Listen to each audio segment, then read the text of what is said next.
Good morning, students. I, Aarti Chauhan, welcome you all to the English channel. Dear students, today we will discuss about a beautiful poem by Robert Frost. The name of this poem is Fire and Ice.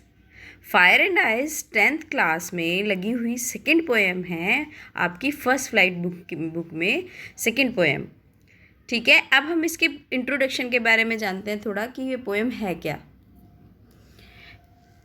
मैंने आपको पहले बताया था Robert Frost के बारे में कि Robert Frost कौन है, और एक बार और मैं आपको बता देती हूँ। रॉबर्ट फ्रॉस्ट एक अमेरिकन पोएट हैं। वो अपनी पोएम्स के लिए बहुत जाने जाते हैं। जो फायर एंड आइस पोएम है उनकी one of the most popular poem है रॉबर्ट फ्रॉस्ट की। और ये पोएम जो पब्लिश हुई थी पहली बार 1920 में पब्लिश हुई थी हाइपर मैगजीन में। फिर उसके बाद दूसरी बार 1923 में उनकी पुलित्जर प्राइज़ विनिंग बुक थी न्यू हैम्सफायर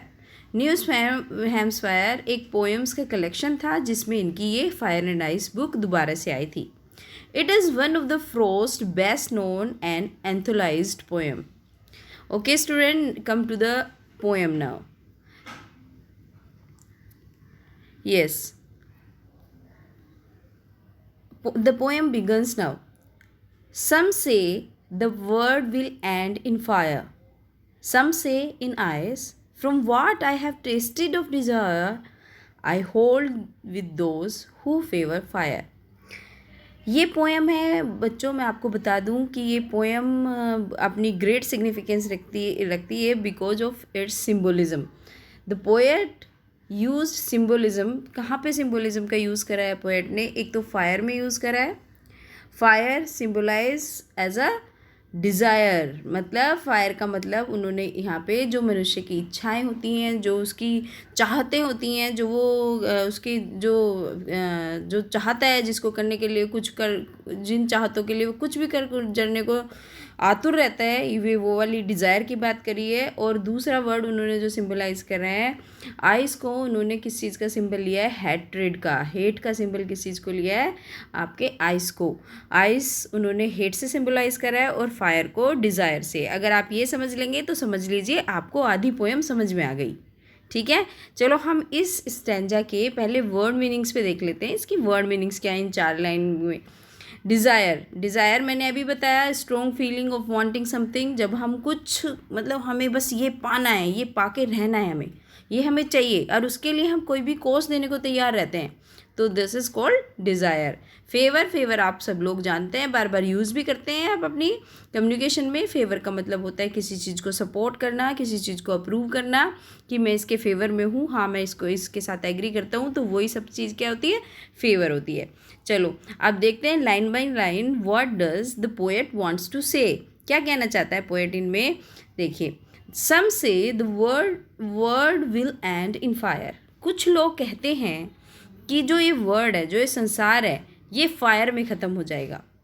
मतलब ये रॉबर्ट फ्रॉस्ट का पॉइंट ऑफ व्यू नहीं देख रहे आप, ये वो बता रहे हैं जो अपने एक्सपीरियंस से, जो लोगों से बात करिए कि जो लोग हैं उनकी क्या ओपिनियन है। जो पीपल हैं, पीपल क्या चाहते हैं? पीपल ये कहते हैं कि ये संसार एक दिन ख़त्म हो जाएगा। किस चीज़ में ख़त्म होगा? फायर में। बट सम से इन आइस, और कुछ लोग कहते हैं नहीं, ये फायर से ख़त्म नहीं होगा, ये किस चीज़ से ख़त्म होगा? आइस से ख़त्म होगा। मतलब कुछ लोग कहते हैं फायर मतलब ये लोगों की इच्छाओं से ही ख़त्म हो जाएगा। लोगों की इच्छाएं इतनी बढ़ जाएंगी कि ये इस चीज़ से ख़त्म हो जाएगा। ये जो दिखाई दे रही है ना आपको फायर ऊपर, इस चीज़ से एक दिन संसार ख़त्म हो जाएगा। लेकिन कुछ लोग ये नहीं मानते, वो इस चीज़ को सपोर्ट नहीं करते। वो कहते हैं नहीं, ये संसार ख़त्म होगा इस आइस की वजह से। आइस मतलब हेट की वजह से, एक दूसरे की ईर्ष्या रखने की वजह से, एक दूसरे को नफ़रत करने की वजह से लोग इस संसार को ख़त्म कर देंगे, क्योंकि अपनी ईर्ष्या के चक्कर में वो अच्छा बुरा नहीं देखते हैं और वो कुछ भी कर गुजरने को तैयार रहते हैं। From what I have tested of the desire, और वो ये कहता है कि जो मैंने अब तक जाना है, जो हमने टेस्ट किया है, जो अभी तक मुझे पता चला है इस डिज़ायर के बारे में, जो लोगों की इच्छाएं होती हैं, महत्वाकांक्षा होती है, I hold with those who favour fire. मैं उनके साथ अपना पॉइंट ऑफ व्यू रखता हूँ, मैं उनको सपोर्ट करूँगा। किसको सपोर्ट करूँगा? जो लोग ये कहते हैं कि ये वर्ड फायर से ख़त्म होता है, ख़त्म होगा, क्योंकि जो रॉबर्ट फ्रॉस्ट है वो आइस वालों के साथ नहीं है, वो किसके साथ खड़ा हुआ है, वो फायर के साथ खड़ा हुआ है। वो बोलता है कि मैं इस बात को सपोर्ट करूँगा कि ये जो वर्ड है ये किसके साथ ख़त्म होगा, ये डिज़ायर, लोगों की डिज़ायर ही इस संसार को वेनिस करने का, डिस्ट्रॉय करने का कारण बनेगी। चलिए नेक्स्ट स्लाइड पे चलते हैं। जो कुछ फ्यू लाइंस हैं इस पोम की, last few lines. But if it had to perish twice, I think I know enough of it to say that for destruction ice is also great and would suffice. अब poet आगे क्या बोलेगा उससे पहले जानने के पहले हम ये देख लेते हैं इसमें जो थोड़े डिफ़िकल्ट वर्ड आए हैं उसका मतलब क्या है। पोएट ने यहाँ पे यूज़ करा है पेरिस। पेरिस का मतलब क्या होता है, पेरिस का मतलब होता है मतलब डाई, डिस्ट्रॉय होना, ख़त्म होना, विनाश हो जाना। तो पेरिस और सफाइस का मतलब होता है इनफ, मतलब बी सफिशेंट। इनफ मतलब कि काफ़ी, पर्याप्त, प्रचुर मात्रा में, उसको क्या बोलते हैं, सफाइस।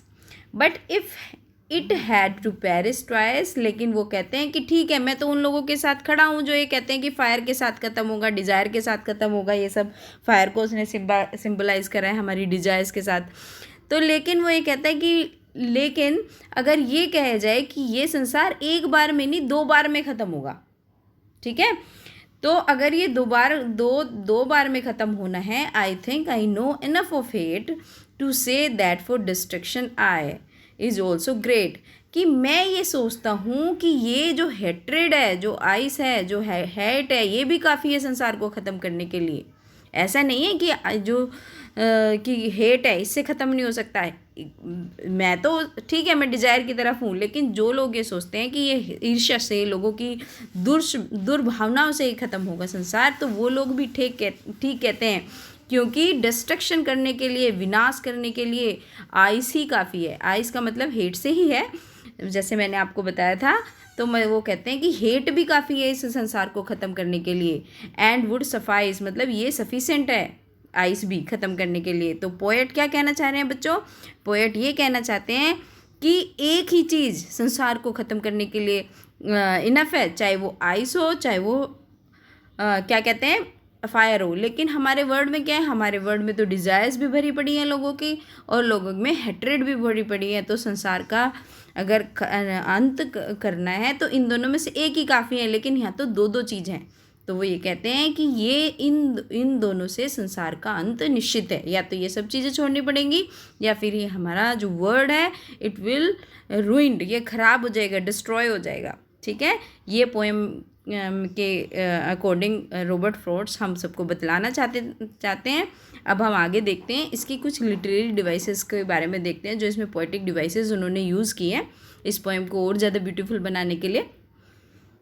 देखिए सबसे पहले तो इसकी राइमिंग स्कीम देखते हैं। राइमिंग स्कीम क्या है इसकी, आप देखते हैं, पोएम पे जाते हैं। देखिए fire is matching with desire, fire, तो ये क्या हो गया, ए, और ये क्या है, बी, ठीक है। अब ये देखिए ये इससे आई से मैच कर रही है आपकी ट्वाइस, तो ये भी बी है, ठीक है। अब ये क्या हो गया, सी, और ये क्या हो गया, बी, और ये सी, और ये क्या हो गया आपका बी। तो इस तरीके से ये आपकी राइम स्कीम बन जाती है, ए बी सी बी, ठीक है। अब इसमें फिगर ऑफ स्पीच देखते हैं कौन कौन से यूज़ हुए हैं, जल्दी से बता देती हूँ मैं आपको।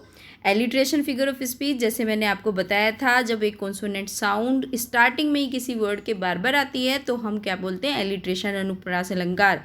शुरू में ही जैसे एस आया इस वर्ड के शुरू में, एक ही सेंटेंस में एस 2 बार आया है, देखिए सम में एस और से में एस, तो ये कौन सा फिगर ऑफ स्पीच है। दूसरी लाइन में भी ऐसे ही है, एस और एस 2 बार आया है, तो ये एलिट्रेशन है। और अब दूसरा फिगर ऑफ स्पीच है इसमें इमेजरी मतलब जब उसे कहते हैं इमेजरी, जब रीडर्स परसीव करता है, अपनी सारी सेंसेस को इन्वॉल्व करना पड़ता है और उसको वो सोचता है कि हाँ ऐसे कैसे, जब हम अपनी वो पूरी इमेजिनेशन लगा के सारी जो हमारी सेंसेस हैं उनको यूज़ करके वो कुछ सोचता है, तो हम उसमें इमेजरी फिगर ऑफ स्पीच रहता है उसमें। देखिए ये 2 लाइन आपको दी है एग्जाम के लिए। Some say the world will end in fire and to say that for destruction ice also great, ठीक है। इसमें हमारा imagery figure of speech use हुआ है। एनाफोरा फिगर ऑफ स्पीच आपको बताया था मैंने लास्ट वीडियो में भी, जब हमने डस्ट ऑफ स्नो पढ़ी थी, कि एनाफोरा फिगर ऑफ स्पीच तब होता है जब हम कुछ वर्ड एक सेंटेंस में तो हमने स्टार्टिंग में यूज़ करे ही हैं, दूसरे सेंटेंस में भी हम वही वर्ड स्टार्टिंग में यूज़ करते हैं, तो वो क्या होता है? एनाफोरा। देखिए यहाँ पे जैसे सम से, इस सेंटेंस में भी आया है सम से, ठीक है, और सम से पहले सेंटेंस में भी आया है, फिर दूसरे सेंटेंस में भी स्टार्टिंग के सेम वर्ड हैं, तो यहाँ पे कौन सा फिगर ऑफ स्पीच है? Anaphora figure of speech. चलिए पर्सोनिफिकेशन मैंने आपको, अगर आपने मेरी फिगर ऑफ स्पीच की वीडियो अच्छे से पढ़ी होगी तो आपको बिल्कुल समझ में आ गया होगा। पर्सोनिफिकेशन फिगर ऑफ स्पीच वो होता है जिनमें मानवीय गुण नहीं होते, नॉन लिविंग ऑब्जेक्ट होते हैं, और उनमें ह्यूमन की हम कैरेक्टरिस्टिक्स बताते हैं, तो फिर कौन सा होता है? पर्सोनिफिकेशन फिगर ऑफ स्पीच होता है। तो यहाँ पे इन्होंने ऐसे किया है, फायर के इन्होंने बताया कि ये डिस्ट्रॉय कर देगी, आइस को भी इन्होंने बताया डिस्ट्रॉय कर देगी, लेकिन ये जो सारी कैरेक्टरिस्टिक्स हैं ये तो ह्यूमन की होती है ना, एक आइस की या फायर की तो ऐसे होती नहीं कि वो अपने आप सब कुछ कर देगी। तो इस तरीके से रॉबर्ट फ्रॉस्ट ने इसमें पर्सोनिफाइड किया है चीज़ों को, और personification figure of speech use किया है। प्यारे बच्चों, आई होप आपको बहुत अच्छे से समझ में आ गई होगी, और मैं ये भी आशा करती हूँ साथ साथ कि आप जब भी आपके एग्ज़ाम होंगे आप इस पोएम में एक भी नंबर अपना छूटने नहीं देंगे। थैंक यू, यही आज का था। And students, the most important एक बात और रह गई है, please like, comment and subscribe of my channel. अगर आपको अच्छा लगता है तो please share this channel. Thank you very much.